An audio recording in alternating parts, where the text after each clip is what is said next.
السلام عليكم، إزيكم؟ إن شاء الله الجميع يكون بخير. أنا عايز أقول كده تجربتي في حاجة صغيرة تخُص دعم فيسبوك. صحابنا الmedia buyers ممكن يخمّنوا بنسبة كبيرة، كنت لسه باكلّم كذا حد دلوقتي. بس الهدف من اللي أنا هاقوله إن أنت على قد ما تقدر سِرِّش ودوّر واسأل ChatGPT وروح لmodels تاني واسأل ودوّر واتشقلب.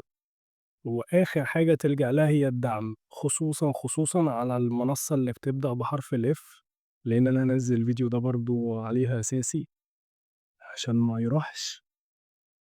حقيقي من أسوأ الدعم اللي ممكن تشوفه في حياتك، عن تجربة أكتر من 4 سنين كده.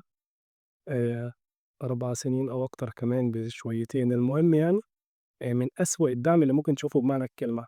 مثلًا لو أنت media buyer فقُل لي كام مرّة دخلت مع الدعم بتاع المنصة اللي بحرف الF دي، اللي هي ملعونة وصاحبها ملعون أكتر منها. دي حاجة أنا متأكد يعني من صاحبها بالذات. فكام مرّة دخلت معاهم والمشكلة بتاعتك اتحلت.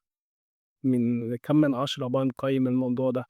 أنا عشان ما أطوّلش عندي مشكلة للأسف تخُص business مهم جدًا، جدًا. مصروف عليه رقم مش قليل، بس على قد كده الbusiness ده مش هو الأساس، الأساس هو الbusiness ده كان مربوط بWhatsApp، والWhatsApp ده هو اللي اتقيد. طبعًا الWhatsApp لك أن تتخيل رقم المفروض إنه مهم جدًا، دي كلمة قليلة، يعني هو أكتر من كده بكتير، وهو اتقيد. حاجة كده تخُص API، ربط برقم الWhatsApp ده ومن ميتا ذات نفسها. ولكن للأسف هو اتقيد. إيه سبب التقييد؟ قالوا إن إحنا خالفنا سياسات. كلّمنا كذا حد من الدعم وحوّلونا لفئة تانية وهكذا، وفي الآخر كل حد يقول لك أنت آآ خالفت سياسات. طيب إيه هي السياسات؟ خلاص بقى، الله أعلم، أنت خالفت سياسات وخلاص. فمنصة سيئة للغاية بمعنى الكلمة. حتى أنا شايف يعني لولا إن هي ماسكة معظم شغل مصر، وللأمانة هي مش مصر بس، هي على مستوى العالم واخدة وضعها. مع إن المنصة دي يعني أنا مش باحبها، بس الشغل ما فيهوش حُب للأسف. الشغل أنت بتشوف إيه بيجيب لك نتايج وبتشتغل عليه، دي حاجة إحنا عارفينها. أنا مش عايز أطوّل أكتر من كده.